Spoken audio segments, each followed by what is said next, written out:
So the season opened with a scoreless draw, with Paul Goodacre earning the plaudits and the afternoon's Man of the Match award. Next up was a South Coast double-header, beginning in the driving rain at Eastbourne Borough on the Tuesday night.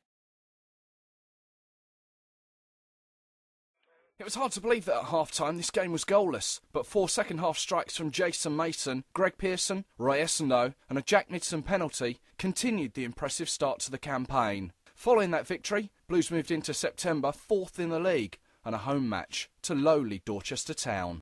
Despite trailing at home at half-time, Blues managed to come away with all 3 points, thanks to a Jack Midson effort and a comical late own goal from the Basingstoke substitute, which had Blues fans not knowing whether to immediately cheer or laugh.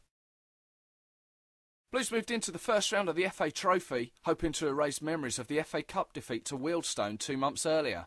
Again, it was a lower league side who were the opposition, this time in the shape of Canvey Island. Supporters saw this as an omen, as they were one of the sides Blues beat on their way to the semis a couple of years earlier.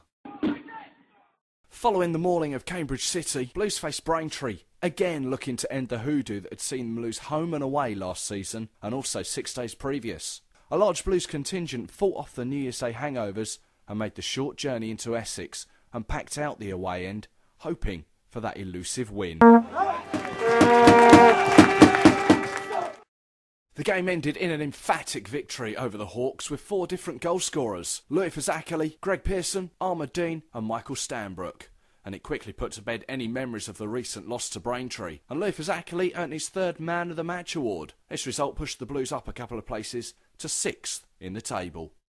Having beaten Hampton and Richmond in the second round, the Blues were drawn at home to former league side Halifax Town in the FA Trophy. It's a competition that has always had a lure about it for the Blues. Having won it in '81 and reached the semi-final only a few years earlier, they were looking for a cup run following the disappointing exit in the FA Cup earlier in the year. With 8 goals to his name this season, this game was to be the last in a blue shirt for Jack Midson before he made the step up a league to join Histon.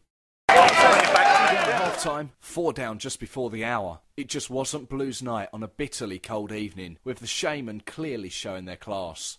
It could have been all so different had Roy Essendon scored early after beating the offside trap. Armour Dean scored a 90th minute penalty to show the scoreline had some respectability about it, but the fact of the matter was, the dream was over for another year, and it was back to the league for the Blues at the week. An entertaining game, which despite the scoreline, wasn't as clear-cut as it may have seemed. Goals from Tom Champion, Tom Williamson, Armour Dean and Danny Harris put the Blues 4-2 up at half-time. A second-half effort from Man of the Match Louis Fazakerley made it 5-3 to the Blues.